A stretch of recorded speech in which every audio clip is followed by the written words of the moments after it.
Subscribe करें super TV channel को और बेल आइकन को प्रेस करें लेटेस्ट वीडियोस और इन्फॉर्मेशन के लिए।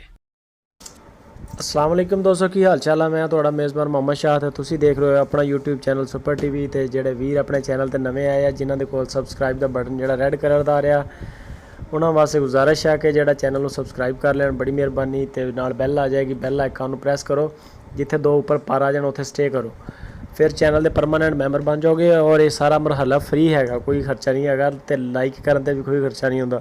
मेहरबानी करके वीडियोस लाइक करया करो लाजमी, लाइक कॉमेंट तो शेयर लाजमी, आपने अपनी राय दिया करो।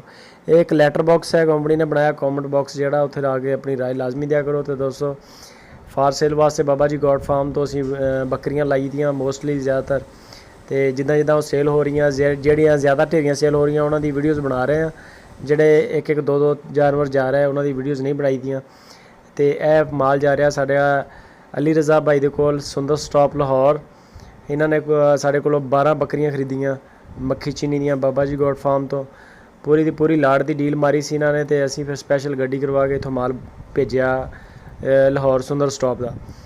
ਗੱਡੀ ਵਾਲੇ ਨੇ 10,000 ਰੁਪਇਆ 11,000 ਸ਼ਾਇਦ ਜਾਂ 10,000 ਇੱਥੇ ਜਿਹਾ ਕਿਰਾਇਆ ਲਿਆ ਇਹਨਾਂ ਨੇ ਤਕਰੀਬਨ। ਤੇ ਉਸ ਤੋਂ ਬਾਅਦ ਇਹਨਾਂ ਦਾ ਜਿਹੜਾ ਹੁੰਦਾ ਟੂਲ ਟੈਕਸ ਵਗੈਰਾ ਜੇ ਉਹ ਇਹਨਾਂ ਦੇ ਪਲਾਜ਼ੇ ਆਪਣੇ ਹੁੰਦੇ ਸਾਰੇ। ਤੇ ਇਹ ਜਾਨਵਰ ਦੇ ਉੱਤੇ 600-700 ਰੁਪਇਆ ਖਰਚਾ ਹੁੰਦਾ। ਵੈਸੇ ਵੀ ਅਗਰ ਅਸੀਂ ਗੱਡੀ 'ਤੇ ਵੀ ਭੇਜੀਏ ਤਾਂ 1000 ਰੁਪਇਆ ਗੱਡੀ ਦਾ ਲਾਹੌਰ ਵਾਲਾ ਸਾਡੇ ਕੋਲ ਲੈ ਲੈਂਦਾ ਕਿਰਾਇਆ।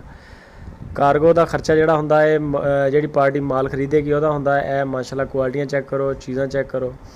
ਔਰ ਇਸੇ ਤਰ੍ਹਾਂ ਦੇ ਮਾਲ ਆਪਣੇ ਕੋਲ ਅੱਲਾ ਦੀ ਮਿਹਰਬਾਨੀ ਨਾਲ ਹਰ ਵਕਤ ਦਸਤਿਆਬ ਹੁੰਦਾ। ਅਗਰ ਕਿਸੇ ਵੀ ਵੀਰ ਨੂੰ ਇਸ ਰੇਂਜ ਦਾ ਜਾਂ ਇਸ ਤੋਂ ਉੱਪਰ ਦੀ ਰੇਂਜ ਦਾ ਮਾਲ ਚਾਹੀਦਾ ਤਾਂ ਉਹ ਵੀ ਇਨਸ਼ਾਅੱਲਾ ਅਰੇਂਜ ਕਰਾ ਦਾਂਗੇ। राबता नंबर उपर मेरा WhatsApp चल रहा, ये कॉल की सहूलत नहीं हैगी, कॉल नहीं कर आएगी, लेकिन यह है कि WhatsApp तो इंशाल्लाह रिप्लाई फौरन आएगा।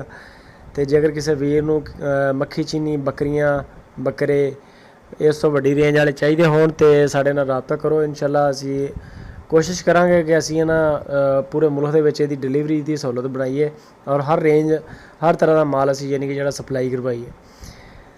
ਇਹ ਮਾਸ਼ਾਅੱਲਾ ਮਾਲ ਚੈੱਕ ਕਰੋ। ਇਹ ਪੈਕ ਹੋ ਗਿਆ ਜੀ ਗੱਡੀ ਦੇ ਵਿੱਚ।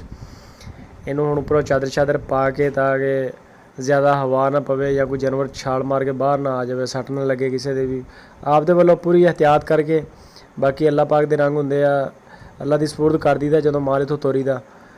ਇਹ ਚੈੱਕ ਕਰ ਸਕਦੇ ਹੋ। ਪੂਰੀ ਡਰਾਈਵਰ ਨੂੰ ਫੁੱਲ ਜਿਹੜੀ ਉਹਨੂੰ ਹਦਾਇਤ ਹੁੰਦੀ ਆ ਕਿ ਕਿਸੇ ਵੀ ਕਿਸਮ ਦੀ ਜਾਨਵਰ ਨੂੰ ਸੱਟ ਨਹੀਂ ਲੱਗਣੀ ਚਾਹੀਦੀ। ਇੱਦਾਂ ਹੀ ਜਾਵੇ ਜਾਨਵਰ ਕਿ ਸਕੂਨ ਨਾਲ। ਥੱਲੇ ਵਿੱਚ ਪਰਾਲੀ ਸਟਾਈ ਹੈ, ਇਹਦੇ ਕੋਲੋਂ ਪਰਾਲੀ ਸਟਾ ਕੇ ਵਿੱਚੋਂ ਕੰਫਰਟੇਬਲ ਜਗ੍ਹਾ ਬਣਾ ਕੇ ਤੇ ਫਿਰ ਮਾਲ ਭੇਜੀਦਾ ਤਾਂ ਕਿ ਇੱਕ ਜਾਨਵਰ ਡਿੱਗ ਵੀ ਪਵੇ ਥੱਲੇ ਤਾਂ ਕਿ ਚੋਟ ਨਾ ਲੱਗੇ। ਇਹ ਡਰਾਈਵਰ ਹੈਗਾ ਪਰਮਾਨੈਂਟ ਬੰਦਾ, ਇਹੀ ਕੰਮ ਕਰ ਰਿਹਾ। ਇਰਸ਼ਾਦ ਭਾਈ ਇਹਨਾਂ ਦਾ ਨੰਬਰ ਹੈ ਗੱਡੀ ਦੇ ਉੱਪਰ ਲਿਖਿਆ ਹੋਇਆ ਇੱਕ ਸਾਈਡ 'ਤੇ ਵੀਡੀਓਜ਼ ਵਿੱਚ। ਅਗਰ ਕਿਸੇ ਵੀ ਬੰਦੇ ਨੇ ਕਾਰਗੋ ਦੀ ਇਹਨਾਂ ਕੋਈ ਸਹੂਲਤ ਲੈਣੀ ਹੋਵੇ ਤਾਂ ਦਸਤਿਆਬ ਨੇ। ਮੰਡੀਆਂ ਦੇ ਵਿੱਚੋਂ ਮਾਲ ਸ਼ਾਲ ਅੱਗੇ ਪਿੱਛੇ ਲੈ ਕੇ ਜਾਣਾ ਹੋਵੇ ਜਾਂ ਤੁਸੀਂ ਕਿਸੇ ਵੀ ਕਿਸਮ ਦੀ ਇਨਫੋਰਮੇਸ਼ਨ ਲੈਣੀ ਤਾਂ ਇਹਨਾਂ ਦਾ ਗੱਡੀ ਦੇ ਸਾਈਡ ਤੋਂ ਕੈਮਰਾ ਮਾਰਿਆ, ਅੱਗੇ ਨੰਬਰ ਆਇਆ ਇਹਨਾਂ ਦਾ ਵਿੱਚ, ਤੇ ਉੱਥੋਂ ਤੁਸੀਂ ਇਹਨਾਂ ਦਾ ਨੰਬਰ ਲੈ ਸਕਦੇ ਹੋ, ਇਹਨਾਂ ਨਾਲ ਰਾਬਤਾ ਕਰਕੇ ਮਸ਼ਵਰਾ ਕਰ ਸਕਦੇ ਹੋ। ਤੇ ਸਾਡੇ ਨਾਲ ਰਾਬਤਾ ਕਰੋ, ਅਸੀਂ ਇਨਸ਼ਾਅੱਲਾ ਮਾਲ ਜਿਹੜਾ ਤੁਹਾਨੂੰ ਦਾਂਗੇ। ਮੱਖੀ ਚੀਨਾ ਬੀਤਲ ਵਗੈਰਾ, ਅਗਰ ਕਿਸੇ ਨੂੰ ਬੱਚੇ ਬੱਚੀਆਂ ਚਾਹੀਦੀਆਂ ਹੋਣ, ਸਹੀਵਾਲ ਚੋਲਸਤਾਨੀ, ਤਾਂ ਵੀ ਮੇਰੇ ਨਾਲ ਰਾਬਤਾ ਕਰੋ। ਔਰ ਤੁਸੀਂ ਜਾਓ ਮੰਡੀ ਜਾ ਕੇ ਵਿਜ਼ਿਟ ਕਰੋ। ਜਿਹੜੇ ਜਾਨਵਰ ਤੁਸੀਂ ਜਿਨ੍ਹਾਂ ਦਾ ਰੇਟ ਤੁਹਾਨੂੰ ਮਿਲੇਗਾ ਮਹਿੰਗਾ, ਉਹ ਉਹੀ ਜਾਨਵਰ ਤੁਹਾਨੂੰ ਇਨਸ਼ਾਅੱਲਾ ਅਸੀਂ ਮੰਡੀ ਦੇ ਨਾਲੋਂ ਸਸਤਾ ਲੈ ਕੇ ਦਾਂਗੇ। ਤਜਰਬਾ ਹੋਈ ਜਾ ਰਿਹਾ ਆਸਾ ਤੁਹਾਡੀ ਸਪੋਰਟ ਨਾਲ ਅਸੀਂ ਵੀ ਸਿੱਖ ਰਹੇ ਕਾਫੀ ਸਾਰਾ। ਤੇ ਉਮੀਦ ਆ ਕਿ ਤੁਸੀਂ ਵੀ ਸਾਡੇ ਤੋਂ ਇਨਸ਼ਾਅੱਲਾ ਚੈਨਲ ਤੋਂ ਕਾਫੀ ਕੁਝ ਤੁਹਾਨੂੰ ਵੀ ਸਿੱਖਣ ਲਈ ਮਿਲੇਗਾ ਔਰ ਤੁਹਾਡੀ ਸਹੂਲਤ ਦਾ ਜ਼ਰੀਆ ਬਣਾਂਗੇ ਇਨਸ਼ਾਅੱਲਾ। ਠੀਕ ਹੈ ਦੋਸਤੋ, ਲਾਈਕ ਕਮੈਂਟ ਸ਼ੇਅਰ ਲਾਜ਼ਮੀ। ਤੇ ਆਪਣਾ ਬਹੁਤ ਸਾਰਾ ਖਿਆਲ ਰੱਖਣਾ। ਅੱਲਾ ਹਾਫਿਜ਼।